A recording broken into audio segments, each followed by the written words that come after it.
ప్రభునామానికి మహిమ కలుగును గాక. మీ అందరికీ నా హృదయపూర్వక వందనాలండి. బాగున్నారు కదా మీ అందరూ? చూడండి, మనకి ఇష్టమైనవన్నీ చాలా ఫాస్ట్గా చేయాలని ఆశపడతా ఉంటాం. ఇష్టం లేనివన్నీ నెగ్లెక్ట్ చేస్తూ ఉంటాం. వెళ్తాంలే, రేపు చూద్దాంలే, ఎల్లుండి చూద్దాంలే, నెక్స్ట్ వీక్ చూద్దాంలే అంటాం. కానీ ఈరోజు దేవుని సంధికి నీవు కుటుంబంగా ఎంతమంది మీరు సిద్ధపడుతున్నారు? అంటే చాలా మందికి ఇష్టం లేదంటే దేవుని సంధికి వెళ్ళడానికి అయిష్టంగా ఫీల్ అవుతుంటారు. దేవుని సంధిగా రేపు వెళ్దాంలే, నెక్స్ట్ వీక్ వెళ్దాంలే అంటే ఇష్టం లేని మనసు పెట్టుకొని మనం దేవుని సంధికి వెళ్ళినా కూడా అది వ్యర్థం అవుతుంది. దేవుని సంధికి ఎలా వెళ్ళాలంటే మనం ఇష్టం కలిగి, ప్రేమ కలిగి, ప్రభువును కలుసుకోవాలన్న ఆతృత కలిగి మనం వెళ్ళినప్పుడు దేవుడు నిన్ను, నీ కుటుంబాన్ని బట్టి సంతోషిస్తాడు. చూడండి, సపోజ్ మనం ఉదయకాలం లేచిన వెంటనే మన కుటుంబంలో పిక్నిక్ వెళ్ళాలని మనకి ఎప్పుడు తెలిసిపోయింది అనుకోండి, ఎంత సంతోషం. వివాహానికి వెళ్ళాలని తెలిసింది అనుకోండి, ఎంత సంతోషం. సంతోషంగా ఫాస్ట్గా నిద్ర పట్టదు, అంత ఫాస్ట్గా మనం అన్నీ ధరించేస్తాం వెంటనే కదా. ఎందుకంటే అక్కడికి వెళ్ళడానికి ఇష్టం. దేవుని మందిరం అంటే ఇష్టం లేదు కాబట్టి రెడీ అయ్యి అవబుద్ధి కాక మరి అయిష్టంగా ముఖం ఇలాగ పెట్టుకొని చాలా దిగులు పెట్టుకొని, అమ్మో అన్ని గంటలు ఉండాలన్నా, అంతసేపు ఆరాధించాలన్నా, అంతసేపు వాక్యం వినాలన్నా, ఇవే దిగులు పెట్టుకుంటాం కదా. ఎందుకంటే దేవుని సంధికి నువ్వు రావడానికి ఇష్టపడుతుంది. ఇష్టమున్నవన్నీ అయితే ఎంత ఫాస్ట్గా చేస్తావు చూడండి. ఇంకొక మాట చూపిస్తాను. కీర్తన 100వ అధ్యాయం 2వ వచనం, సంతోషంతో యెహోవాను సేవించుడి. దేవునికి స్తుతి కలుగును గాక. ఎలా సేవించాలండి? బాధగానా, ఏడుస్తూనా? కొంతమంది ఏడుస్తూ ఆరాధిస్తూ ఉంటారు, వాళ్ళకేం బాధలు కాదు, రాబుద్ది గాక.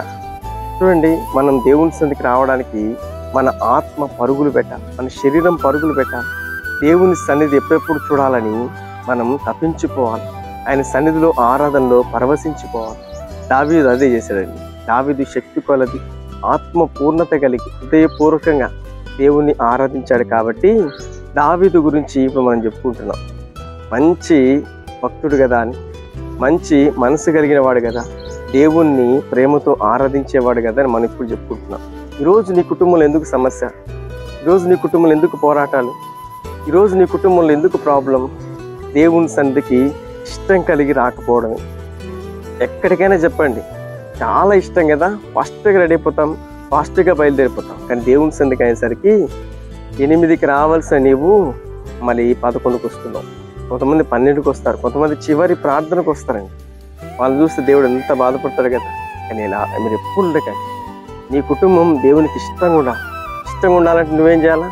ఎర్లీ మార్నింగే లేచి ఫాస్ట్గా రెడీ అయిపోయి దేవుని సన్నిధిలో నువ్వు మోకరించే అనుభవంలో నీవు నీ కుటుంబంగా కలిసి మోకరించినప్పుడు తప్పకుండా నిన్ను చూసిన దేవాదేవుడు నిన్ను దీవించక మానడు, నిన్ను హెచ్చించక మానడు. నీ ప్రాబ్లమ్స్ అన్నీ తొలగించి నిన్ను పరిశుద్ధాత్మ ప్రభావంతో నింపక మానడు. అలా ఉండాలండి కుటుంబం. ఇష్టం కలిగి రండి, సంతోషంతో ప్రభువును సేవించండి. తద్వారా గొప్ప దీవెనలు నీవు, నీ కుటుంబం అంతా పొందబోతున్నావు. మాట ప్రకారం మంచి తీర్మానం తీసుకో.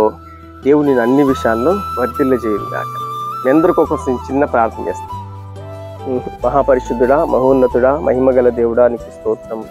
ఈ మాటలు వింటున్న ప్రతి బిడ్డలు తండ్రి, ఉదయమే వేకువనే ఉదయకాలమే లేచి ప్రభు నీ సన్నిధికి పరిగెత్తు రావాలి.